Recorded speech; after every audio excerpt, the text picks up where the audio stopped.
doesn't typically do early game as of this summer. In spring, definitely did it a little bit more. They played a lot more towards that 2v2 in the first half of the year, but then coming into this bit, playing towards that Caitlyn was not something that I expected. Now, it didn't really work out in the way that we normally expect Caitlyn to in terms of crushing lane advantages, but the fact that they were going towards that in the first place was a big difference for them. If they have any of their champions in the pocket to do the same, very interesting to see them pull that out. Yeah, interesting. Something we haven't seen in the bans is the Azir. Both teams have heavily lent on that in their quarterfinals, so it could be something the BDS Academy prioritize here and try and deny away from Shekolad. And obviously a lot of AD carry bans coming through, especially with the fact that we've seen Zeri nerfed.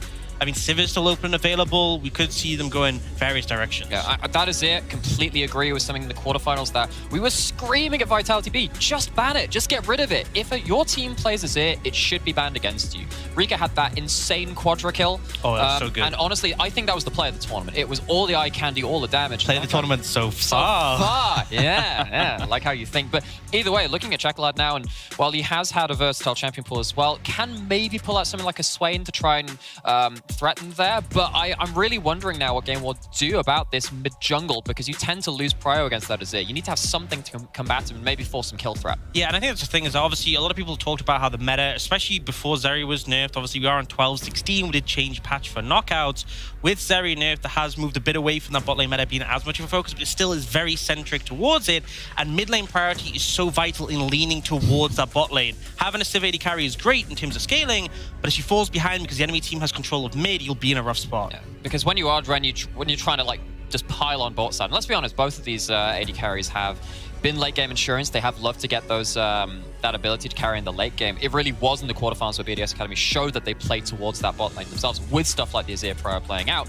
At least now we're starting to see GameWard pick in an interactive mid-jungle 2v2 that can brawl with the enemy jungle, the enemy mid lane early on. Yeah, and it's interesting actually that we see the Sejuani come out. We often actually saw BDS Academy banning Trundle so they could pick either the Poppy or the Sejuani. They opted to go for the Wukong ban instead. They still go for the Sejuani, so obviously Trundle, a great target to ult to be able to get all those stats. Now, something I do want to note is obviously there still hasn't been an AD carry pick for the side of BDS Academy. No bot lane picks at all, so GameWard expected to target away that pool and start off with that Renato. Yeah, so got a lot of playmaking actually on both sides already right now in terms of that top side. Of course, we've lost the Sejuani flex as well between jungle and top. It has just been Adam going towards that Aatrox. Actually, Adam, another player I really want to highlight as well, because in groups, he was arguably the best performing player across the entire tournament. Had some incredible plays, got a pentakill, first of their competitive career.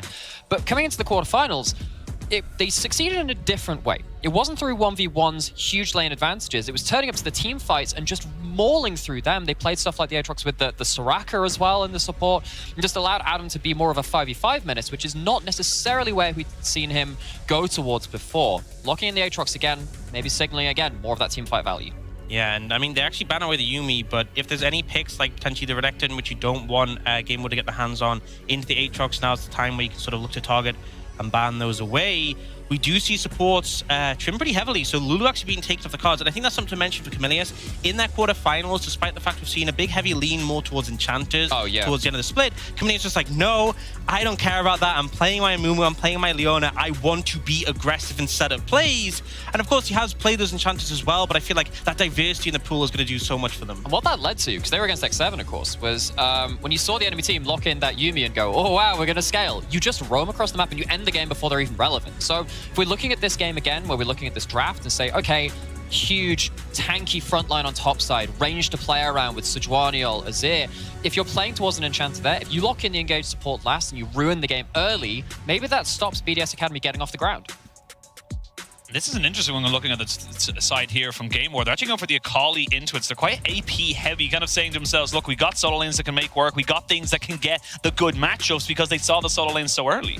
Yeah, I mean, the Akali is obviously something that we've seen Melonic lean on before in the top lane. Obviously, typically a mid lane pick, especially in things like Silas, but can be a really potent threat onto that backline. I think ultimately that is something that GameWard need to get on, especially with this Aphelios coming in. The backline DPS is so good for BDS Academy. They want to lean into those front to backs, and really for GameWard, it's about breaking that open when it comes to those fights. Now, I actually wonder if this is the angle for start locking in something like an engaged support on the side of BDS Academy as well, particularly if you have this quite volatile top side of the map when you've got the Ahri and the Akali, which are very mobile but can get shut down. But instead, they're not going towards something which is more roam heavy. It is going towards that late game insurance, which they have been more typically known for. And on the other side, Camilius bring out the Amumu, which we saw so much of in the quarterfinals. Yeah, honestly, I feel like with the Tahm Kench, especially with the lean towards Enchanters, I feel like a lot of players have gone, okay, let's pick something to scale. But Camilius, as we said, has been someone who has lent into being that aggressive play, and GameWard have given themselves this composition where they want to set the pace of the game. They want to be trying to aggress the enemy team, which is why the Tahm Kench makes a lot of sense, being able to shut that down and provide that safety net. Particularly with a lot of the meta, at least within this tournament, being about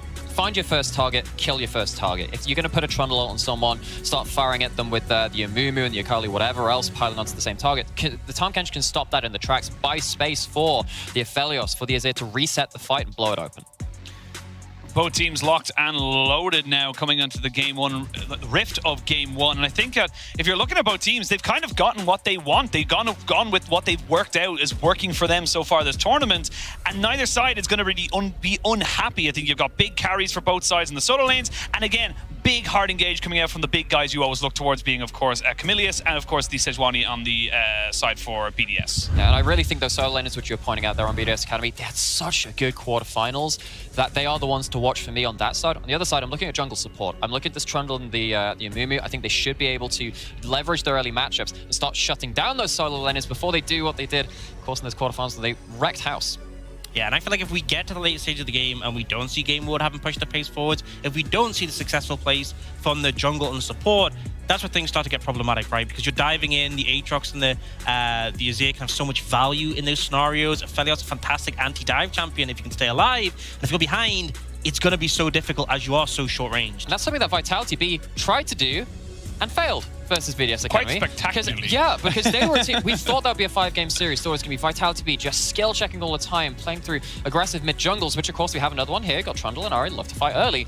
If you don't do that again here, GameWard are going to be in trouble. We've already seen that on paper versus their team they're pulling it out against. Yeah, I think the big thing now is, again, like you said, it comes down to execution. It's about how you end up using those tools that you have built for yourselves. The Amumu, fantastic early engage, really powerful CC that can do so much alongside the Trundle, but we'll see if they're able to kind of catch themselves out. But we are jumping onto the Rift for game number one. But before we can get into the action, do not forget to claim your August/September League of Legends monthly capsule for all of the Prime shoppers out there for your chance to get RP, Mythic Essence skins, and more. And more. There's more. Wow. I don't know what more, but there's more. Maybe you too could know more if you're a Primer. Maybe no. But there's no Prime League here. This is all LFL. This is all LFL. So funny thing you mentioned that. That is brutal. However, something that Dino was saying on the quarterfinals, really credit to him for coming out with this one, is that it kind of feels like GameWard are actually kind of like a Prime League super team from an alternate timeline. Actually, every single member of GameWard used to be on a Prime League team. You had Akabane and Melanek that were on Berlin International Gaming. You had a couple of them Mouse Sports as well. They might be taking down a first kill. Yeah, Dote, he's not going to bother flashing. He knows he's dead. And he's just going to fall down. The Amumu will get a second bandage stops between Reeker's probably going to lose his one. Never mind. Oh. And this is the GameWard, the support and jungle you were just talking about. Exactly. You have to get these early leads in a way that Vitality.Bee couldn't do versus BDS Academy quarterfinals. Just a minute and a half into game one of the semis, GameWard strike hard and they strike fast. And I'm going to be real. Trundle plus Amumu, so good in their level 1 invades, but that one wasn't just GameWard setting up a good play. Edote walked into that. The fact that you have the guaranteed Fog of War bandage toss, Edote's dead for sure, but the fact that Rika also goes down is an absolute disaster.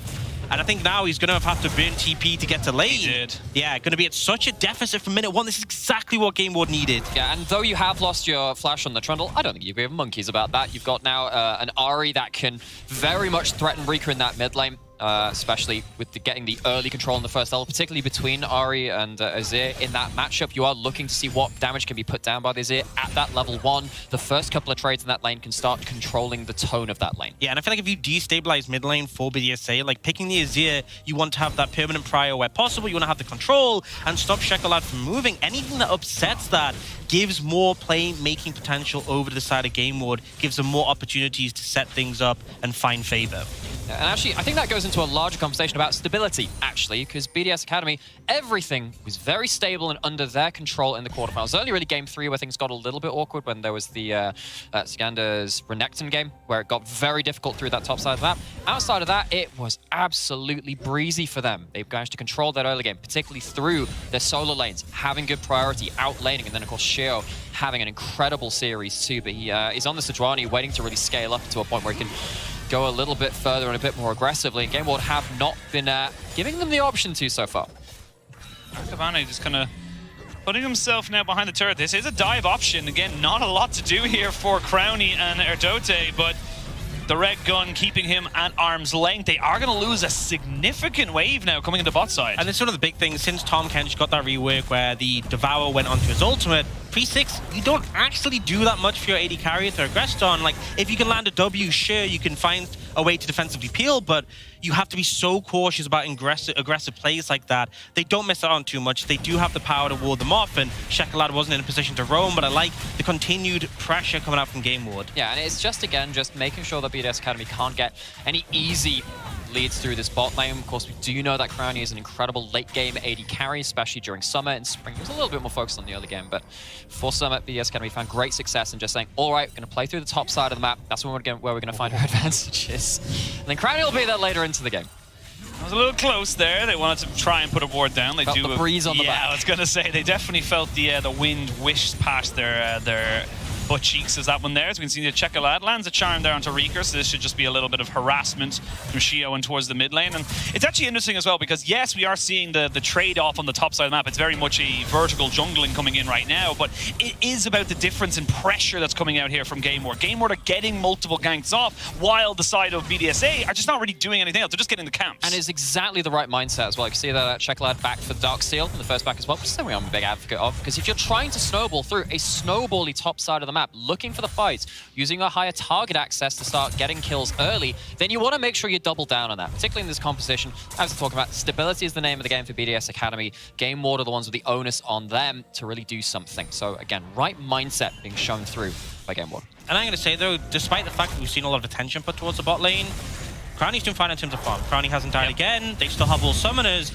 And I think there is going to be a window when Shekelad hits 6 before Erdote has his 6 that you can potentially look to try and set up a slow stack into a dive bot lane. I would love to see them capitalize on that window, because I feel like, you know, despite the good effort from GameWard, outside the initial invade, they haven't achieved too much. And BDS are probably fine with this, especially when you see how the top lane matchup is going up. Adam has really been bullying out Melonic with this comment on the Aatrox. It's not like Camilius has managed to get out on the map either, is the Amumu. We saw that a lot in their quarterfinals versus Vitality.Bee, just showing their head mid, seeing if they can blow a flash, see if they can get the kill there. It's not really happened. So now we have just about even farm in that mid lane. Of course, Adam doing his thing and just being an incredible individual laner as well. Got a significant CS lead in isolation towards that top side. And I am really looking to see what Camilius can do. Finally found himself onto the map, hanging around this mid lane. But Rika has flash and all. It's hard to find anything here. Need a flash charm, you would imagine, to make something work. Speaking of flashes, Adam, very aggressive on that top side. Actually loses his summoner, but just gains a little bit of harassment, trying to use that World Ender advantage over Melonic, just not quite making it stick. Yeah, I mean, trying to get that third Q to finish him off. He has so much pressure in this lane, but does overstep a bit, and it burns a lot of cooldowns to try and find it. Ultimately, I don't think much punish is going to come out. The fact he has a Hex Drink means that Melonic, even with his level 6, doesn't have too much kill pressure. And right now, Akabane is behind because he spent so much time in the bot lane, still level 4. So Adam has the freedom to go for aggressive plays like this. I think you see Melonic without teleport and just like, okay, let's see if we can take a good enough trade to make sure they can't stand the turret. I think at that point, Adam is realizing that the play is probably not going to be happening around topside for a little while. Of course, now he won't have flash for something like a Herald fight, should it come to it. But still, trying to find those micro advantages to get the most out of this laning phase. Again, just taking the HP advantage. Yeah, and I think another place where I've seen the HP advantage is in mid lane. Shekelad not having a fun time right now. He has hit level 6. He does have that ultimate ability, but you're not getting a window to move. Rika has regained control of the lane and is applying so much pressure. Now that is, I mean, I know you guys, the LPL guys, but remember when he played Victor, would just ult the wave to get prio? That's the Azir version of that. Just literally saying, you don't have teleport, get out of my lane, lose a cannon wave to tower. And Shekelad is now trapped in lane, but GameWard are going bot side Yeah, instead. they're going bot side. Dote's dead. There's nothing he can do. And Crowny's going to be next to follow. He's got a cleanse, he's got a flash, but why would you burn any of them? Double kill to Inax, and GameWard have monopolized the bot side. Yeah, such a good play from GameWard. When everything felt it was spiraling out of control, mid was in a rough spot, top was in a good, rough spot, they find the window, the pocket of vision to lean through, and they get 2 kills for the Sivir of all champions. Yeah, and I think looking at that play, you see Rika, massive control over mid. Shekelad is not going to be part of that play. Ari needs to reset unless they lose a huge cannon wave under that tower. But they just kind of lose control of the rest of the map and they're like, okay, so we've got this one lane sorted, and they forget about what's happening on the bot side. They don't have total information, full prey to GameWard's aggressive plays. Again, so far it has been BDSA kind of playing, again, both teams playing to the script we kind of saw from them right there. BDSA, we have strong solo lanes. We know we're going to have priority with the Aatrox and of course with the Azir as well, but on the other side of this, it's been the support in jungle. It's been this Trundle with this Amumu try to just make moves, and they're still making moves because they don't want to give up this Herald for free. They're moving around now, and yeah, you can't fight this right now, Shio and Ardote. You have to try and back this one away. You do not have the priority in mid. Bandage Shot does come out, but maybe they're trying to go towards top lane. There is a tie on top, and that is going to be Adam picking up a kill. Almost a solo one. Didn't use neither moves, but he hasn't got ultimate. He used it to clear the wave. Now Akabane's caught between a rock and a hard place. He's in the middle of the pit and nowhere to go. 2 quick kills. BDSA just using their priority better. And GameWard, they shift their focus from the bot side of the map to the top side of the map for the first time. And at that point, you realize, hang on, what's happening with this top lane? Adam is already so strong on this top side of the map. Completely flips the play on its head by taking Akali out of the equation and forcing GameWard to respond. Yeah, and I think a big thing as well was the decision-making, because they actually send the Shekelad towards the bot lane. They don't want to give free plates over to the Aphelios. But the problem is, by doing that, you're down a member here, and especially with Adam completely outplaying Melonic on this one. Right, so you've already got your Ahri commit to the bot lane. The Akali has just died as well. GameWard really in a rough spot after this one. And they're trying to make more of it. You can see there the Ahri, who was in bot side using that Spirit Rush to see if they can get something. They got a plate for Inax and Camilius, but outside of that, nothing really to be done. Spell Shield there, the Tongue Lash, but again, just not really finding the same kind of purchase. And despite the kill lead, we're looking at an even goal game. Yeah, and I'm actually really looking forward to this because I'm looking at both these teams, both coming in with a lot of momentum on kind of like a larger macro sense, how they've done in the tournament, how they've done in the split. Now in this game, these two forces heading towards each other have some of their strongest parts of their rosters now ahead. Adam, one of the best individual laners at the tournament, has an individual advantage on a champion that can really affect these team fights. On the other side, Inax, the guy that pentakilled Karmine Core to stop them getting to EU Masters, has their own lead. Both of them now have to outplay the other to try and run away with this game. Super heal there by Chocolate. He's really not enjoying this lane of it. I will give him his due, fairness, it's dues where they're due, but it is about keeping yourself. Yeah, I know, right? But it is about keeping up with the CS. We are going to see Shelly now drop down at the mid lane as Adam does join the rest of the party. It's a 3v3, so I don't think they're going to be able to get the full ward just yet. They really would love that Curse of Sap Mummy for Camilius. There's the Glacial Prison coming out to maybe try force something, but with the rest of GameWard all corralling in, no one from BDSA wants that. But again, just kind of a overforce in the mid lane, but they still get the plates. Yeah, but just to build up a pressure, right? The fact that Rika's had that lane advantage, the tower's already low, the Herald puts it to one plate, and Adam, something he's been known for from when he was in the LEC was fine. Oh, Engage comes in. Engage comes in, and he is just locked down. Where are you supposed to go? It's a nice shuffle, but it ain't going to do much for you. The Emperor has fallen, and GameWard not to be done out in the solo lanes. Okay, so Rika taken down. That's going to open up a dragon for GameWard. So again, while that mid play worked out very well, top side going poorly. Oh, flash in. Adam looking for those sweet spots. You can see the perfect execution for Melonic. Can he get himself away? He cannot. Adam with the solo bolo. Yeah, and Melonic is really struggling in this matchup. Wasn't even close to having kill pressure. Still the Hex Trinket in inventory for Adam. Just gets wiped off the map. Actually, GameWard do get that dragon. Definitely a solid one, but they are bleeding out in the top lane. And that is a matchup they bought into. They knew this was the matchup. You know the player you're against. You know how well he's doing at this tournament. Melonic, who has so often been this role player for the team, really struggling. Luckily enough for him, this jungle support manages to go towards that mid lane, take down Rika. It gets them victories on the other side of the map, but this is starting to be a real problem point, especially with the power that Aatrox will have later into the game. And this is kind of something because we saw BDSA being a top-side focused team, in the quarterfinals, they leant towards bot. And something they said in the interviews was, we felt like Adam could just handle his opponent. And it feels like this is a similar essence what we're seeing here. Manhandling his opponent. Absolutely. Adam feels so comfortable in this matchup, so they don't even need to invest too much attention there. They can focus on putting resources on the rest of the map, ensure that they know, Adam's coming out now 2-0 on the Aatrox, 20 sets lead, and has that Eclipse already finished. That aim does so much damage. Yeah, it only gets worse from here. At that point, like, you sat at that, it's like, okay, the quick trades become actually half health trades, and that makes it very hard to have extended laning phases. You need someone covering for you. You need someone who's there to back you up. I'm expecting that this tower's going to go down with the next wave, the next 2 waves. Melanic really doesn't have much they can say about it. It's a level and a half difference right now as Melanic looks to try didn't do much. Yeah, didn't do a lot. Well, he's got the Hex Drinker as well, so even in some surprise, he takes a couple of turret shots, everything that he still has that extra AP shield, so it's just going to be that little bit harder there for Melanic to really kind of bring this one back. But this is where you start to see the shot calling, shall we say, from GameWard come into play. Do you try to dig out your top lane, or do you do what I think is what they're trying to do right now and just full in on bot side? I think if you double down on top lane, things go from bad to worse. Aatrox is a notorious 1vx champion when they do get ahead, and they are very much ahead. Almost 3,000 gold up in the individual advantage. I think what GameWard needs to do for a little while now is just make the game not about the Aatrox. You have a strong Sivir. You can force plays with the Sivir, and you've got Flash on your Amumi, plenty of ways to go out around the map. You have vision on the bot side of the map. There are ways you can start making plays, but you've got to make sure the Aatrox isn't influencing the game more than you are.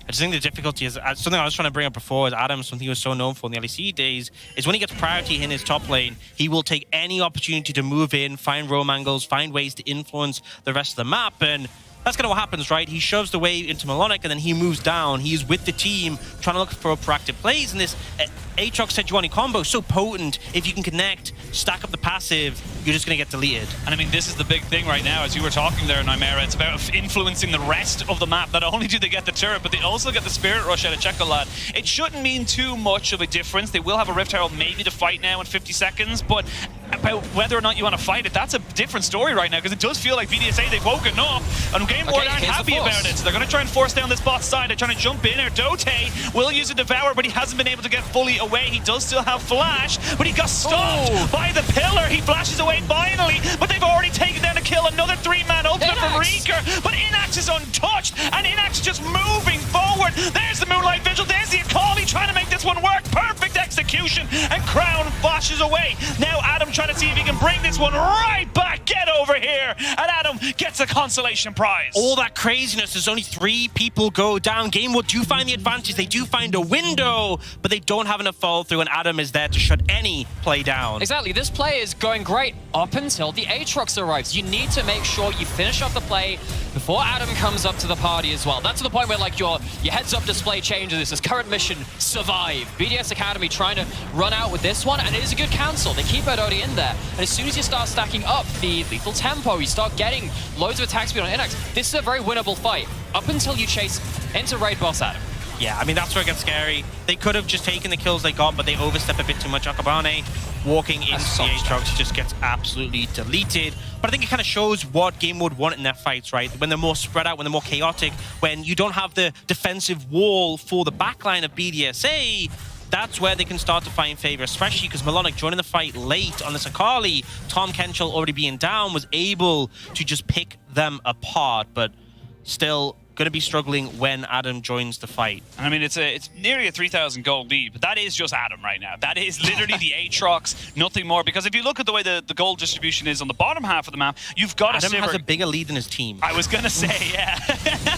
Adam has a bigger lead than anyone else combined but on his team, but like it is just kind of about getting this Sivir up to 3-4 items, and it is kind of moving towards that point for GameWard. They just need to make sure, as you mentioned, stay away from the Aatrox. It's like in a Pokemon game where you have a really over-leveled starter, and it's like, we should go do this battle. It's like, no, we're going here, but I'm meant to be the Pokemon trainer. You are nothing.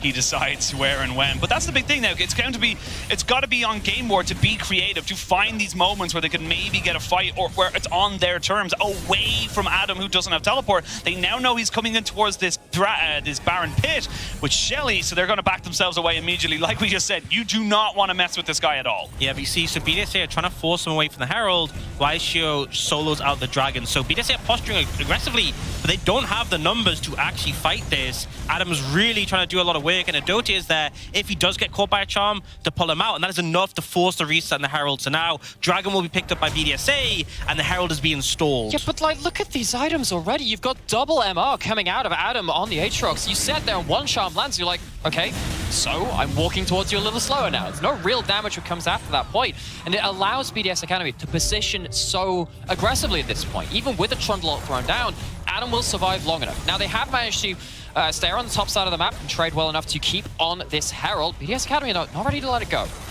Yeah, they're moving over to Collapse here. The Herald will be taken, but the big thing here is that you see the mid wave being pushed in. If they force GameWard to move up to the top side of the map, they're looking for more. Yeah, Melonic just kind of bit off more than he could chew, and he's on a one-way mission right now. They're already covering off his escape path right now, kind of saying, look, you're going to go somewhere, and it ain't back towards your base. He's going to try and be as much of a disruption as he possibly can, take out as many minions as he possibly can, and most importantly, I was going to say not give over a kill to a carry, but Reeker does pick it up. Wait, Cruddy used ult for that. Yeah, he wanted the kill. He didn't get it. He still wanted the kill.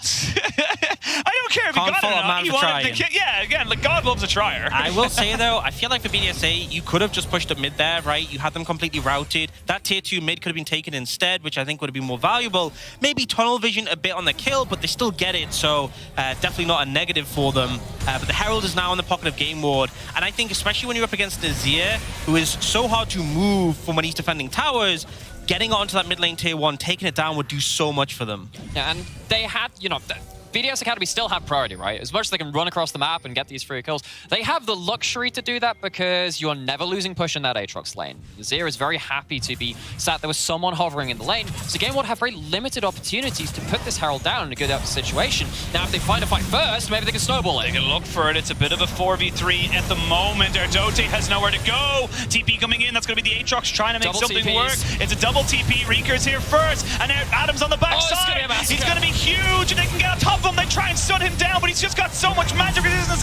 He's got so much damage. Inax has nowhere to go. The Akali picks up one. That's the Aphelios traded back. He's so low. Look at Adam. So low. Finally goes down, and Melonic has joined the fight. He's continuously trying to make this Akali work. It ends up being a 3 for 3 as both teams end up throwing everything at it. I cannot believe that was an even fight in terms of kill. I mean, the term raid boss, very, very applicable there. But Inax doing so much, no flash. He was dead. Everyone watching knew he was dead, and he still tried to get every little bit of damage out that he could. And honestly, I was getting flashbacks to the quarterfinals. Remember that quadra kill comes in from one of these great double teleport plays. BDS Academy, they managed to just buy enough time with the tankier members on the bot side to corral GameWard into the right spot. But even with that, you still got this Sivir doing big damage. And Inax managed to get just enough done to make this into an even DPS run. Yeah, I feel like this situation, look at him. In melee range of Aatrox and Sejuani, but still, he comes out getting as much damage as possible. Roll, by the way. And puts him down to enough health, gets him low. And the big thing to think about is this was an even fight in terms of kills.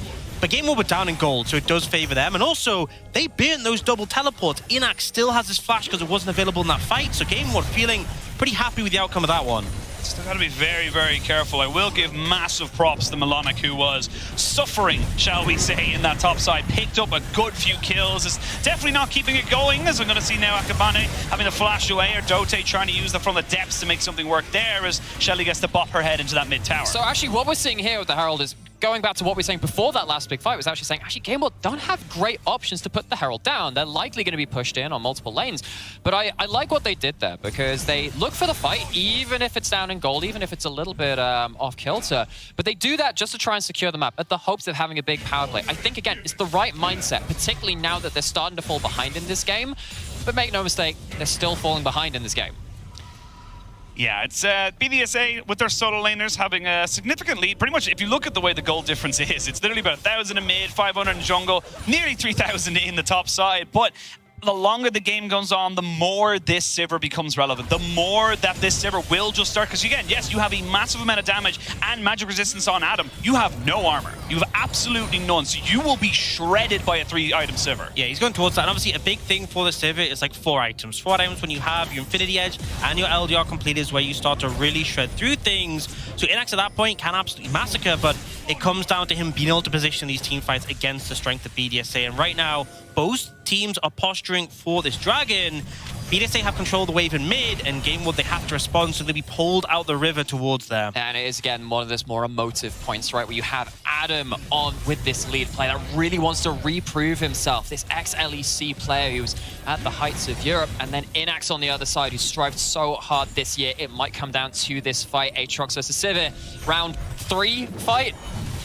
Here comes a new challenger, as we'll see what they want to go for. Again, this is only second dragon for both GameWard or BDS, but they're going to go for it. Yeah, TP coming down the flank. They're trying to find the angle, but Shekelad's caught. Shekelad is caught. He's knocked up. He's CC'd down and killed. Adam, though, has been completely isolated, and now Reeker's been caught as well. He has to get devoured, so he doesn't go down. Crowny tries to get some damage, but it's equaled out by a little bit of honey fruit. You gotta love the fruits of the forest, as we can see there, with the Gravitum using so much, trying to flash in. Crown shot looking for something there. Crowny not quite able to go down, but they are going to lose Camilius on the side of GameWard. So, GameWard still looking to try and kite this one back. Inax trying to see if he can keep himself alive. They can't get onto the backside, and Inax all alone in the world. He flashes away. He's trying to outplay this. He is outplaying this, and he trades back Reeker. Really well played there by Inax, but he's all alone. He's going to try and make this one work. It's 2 tanks for the moment, but yeah, here comes Crown Shot, and there is the 8 coming in for BDSA. So while we had this Sivir versus Aatrox, yeah, you've got some late game insurance in there too. Reeker and Crowny survived through the majority of that fight, and GameWard, while they do try and outplay the range discrepancy, while they try and close that distance, BDS Academy, they close ranks, outplay the fight just about. Oh, but what a heroic effort, because you got to think, if Inax had died sooner, if he hadn't taken out Reeker, Baron is up and available. It is a very fast Baron with an Azir and a Felios if they were still alive. So yes, BDS get the Dragon, they get the fight won, but GameWard keep themselves in this game, and Inax is doing everything he can to try and make this go in their favor. And this was the Sivir that felled Carmine Corp. Need we remind you, pentakill back in the LFL playoffs to secure their spot at EU Masters over the multiple time winning roster. And in this game, a lot of hopes now rest on this yet again. And it is only game 1. They've got a long way to go. I was going to say, it's game 1 of a best of 5, but we are seeing massive performances so far from Inax, and even on the side of BDSA. Adam really coming to the forefront. His most picked champion in all of EU Masters Summer 2022. It has been such a powerhouse for him that you can see why. He's level 14. He's absolutely massive. He's 5 levels ahead of Camilius. As we can see now, Shio, he's caught out here. He's going to be stunned up, taking a lot of harassment, but he's going to turn this one back around. I'm not caught. Oh. You are, and they're going to make this one kill. Work for them there as Adam flashes over the wall to try and make this one work for him. Reeker gets himself a shuffle, and GameWard look like they've nowhere else to go. They've lost their bot lane. They don't have a defense. And Inax doing everything he can, dodges away from the Emperor's Divide, but there was nowhere to position safely. Ends up in the middle of a bunch of BDSA walls, and they take him down. And now looking towards the Baron. Akabane does not have Flash, so it's going to be a bit tricky to get into the pit, but I feel like no, he's backing away. They're giving it up, so big advantage gain for BDSA. Without Sivir, they don't have the teamfight power. Trying to make your way through this BDSA comp is so difficult, and we haven't even had to see that from GameWard. They've been the ones on the back foot. Oh, Shekelad. To that point, Shekelad very much on the back foot up here. Yeah, he's on the back foot, and honestly, 1 foot in the grave, because he ain't going to be surviving that one there. Another kill to Adam, 5, 2, and 4. And the quiet carry, I gotta say, is Shiho, 2, 0, and 12. Been huge on this Sejuani. Yeah, and I mean here, I feel like GameWard were kind of testing the water here. Like, sure, we can throw some things at the Sejuani, see what we find, but instantly, BDSA pull the trigger. They call the TP in, they go for the aggressive play, and Inax here kites away from the Aatrox, but suddenly there's an Azir behind you, nowhere to go, and he just goes down. Yeah, and the only reason you can see these solo laners making these big plays is because of this facilitating from Shio, and he's at it again. Yeah, he's at it again, indeed. He's going to see GameWard. They're just trying to run away. Honestly, they're just trying to get out alive with some kind of health bar. They won't go down just yet, and BDSA, they're just feeling comfortable. This feels like the game is all of a sudden gone from 2,000, 3,000 gold lead to a 7,000 gold lead now. That's the thing, is we saw the gold lead kind of stagnate for a lot of the mid game, but here they've blown it open, and now with the Baron still in hand, they can start to try and take some structures and really extend it, start to put the pressure on a GameWard. And I really look at this game as a whole, and the level 1 was great from GameWard, and we did see them try to rock the stability of BDSA's comp, but they managed to see it through those stormier waters, the BDS Academy, and they came out to a wonderful mid game. There really just isn't the scaling parity from GameWard to deal with this team that's ahead. It's a very deep TP, but I don't think you're going to be able to do anything because this fight's already started. Adam, solo, finally goes down. The Moonlight Vigil is good, but Camilius does not fall. Akabana uses the Subjugate to keep himself alive, and now they're onto the back side of this. You can see Melodic wants to try and get onto Crownie. He wants to get onto Reeker, who gets charged, and they're going to have so much more damage. Reeker goes down, but with the Shurima's legacy, they're just keeping everyone away. But BDSA, you've nowhere to go. There's no exit here. They're trapped under the tower. They're going to try and brute force through Melodic, but Inax is hovering at the side. Buying time, trying to look for this one. Adote still has the gobble to play safety, so it would make it difficult to get onto Crownie. It's so hard. It's a 3v3, but you don't really have the Hellfires to go for it. Lan, he has got it stunned down, but Crownie's got cleanse, so it's not going to work. And all of a sudden, with these Baroned up minions, it's working against them. Oh, they tried shooting their way out, change things up a little. Might not have an easy escape plan, but they get away with it just by pure firepower. I mean, such a huge moment there for GameWard. You could almost feel like it was going so well, considering Melodic TP'd so deep and the fight was still going in their favor. But they're just, BDSA are just so much late game insurance. It doesn't matter if you take down the right boss. Yeah, I mean, they're doing such a good job of re-establishing themselves, grouping up around their carries, defending them, and the tower from Rika got so much value in that encounter. And I'm looking actually between this series and this one game and then what happened in the quarterfinals as well. BDS Academy have been so comfortable when they've managed to group up, when they've managed to have these compositions, play through a range advantage, play through their carries and bring it up against another LFL team in GameWard. They are so comfortable with what's happened in the playoffs. Akabane now going to find himself underneath the tower with a giant Poro running him down. As you can see, the wave was already prepped in. They're going to jump straight in on top of him. He's going to get the Subjugate down, so he's keeping himself alive just about. But Adam, being the Darkin of war that he is, shall bring him to a swift end. Checolad now running in to plenty of interference. Inax having to use the On the Hunt as well, and Checolad has to use the final little rush to get himself over the wall. It feels desperate. It feels like BDSA are just in total control. They're just picking off everyone as they try and just take away their jungle. And it just feels like there's so much damage throughout, right? We've now seen Crownie pick up the Infinity Edge Rabadons for Rika, and Adam never stopped doing damage. He was doing tons of damage the whole game, so if anyone does end up out of position, even the tankier members, even Akabane, when he uses his ult on the Sejuani, goes down in just a moment. Now you've got a soul point for BDS Academy. I'm not going to lie, I feel like the game could very much be over before the next dragon as well. Cloud Soul as it is, the most powerful soul in the game, so I've heard. Don't let Jamada hear that. But hey, he'd be happy if you're saying that, right? I was going to say, what do you mean? He'd love that. That's the problem, because now I know that the next break is just going to be Jamada talking about the old Cloud Soul. But either way. He'll look at this and go, look, the reason BDSA won is because they got Cloud Soul. Okay. Do they get Cloud Soul? That's the questions we come into it. But yeah, I mean, right now, it does feel like for GameWard, it's not just about killing the Aatrox. Oh, Checolad. My boy, my sweet summer boy. There's nowhere for you to go. There's nowhere for you to hide. You shall fall in the same state. But oh, actually, whoa!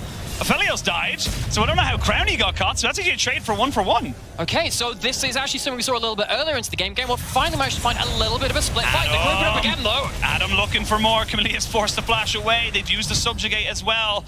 And it looks like they've already used so much, they couldn't really work that fight. Yeah, I feel like it's just so difficult because, sure, you can hit Adam, and Inax does shred him at this point, but if you're hitting Adam, it's not just the fact that Adam can hit you, but Rika can also hit you. The short range of GameWard kind of biting them in the back there, and even with the Aphelios down, even with Crownie, who was 8-2-5 prior to that death, down, it's still not enough. Yeah, but again, we can kind of see the good and the bad of what's happening in the interactions between these two teams. GameWard need the split fight, so you're not actually dealing with this range disparity. If they're not there, they don't get to use their range. That's great. Pick people off and use your better mobility. We saw that very briefly at the start, and then right after, you saw him group up, say, okay, this is how the fight doesn't want to go. But of course, managed to just about get away with it this time. He was on vision. Camilius was on vision. They knew he was there. That's just Crownie just not looking at the map, sadly, for himself, and does get punished for it. We've all had the moment when you click the map and you're like, you know, there's a fight going top lane. I can't look at my character. I play locked camera.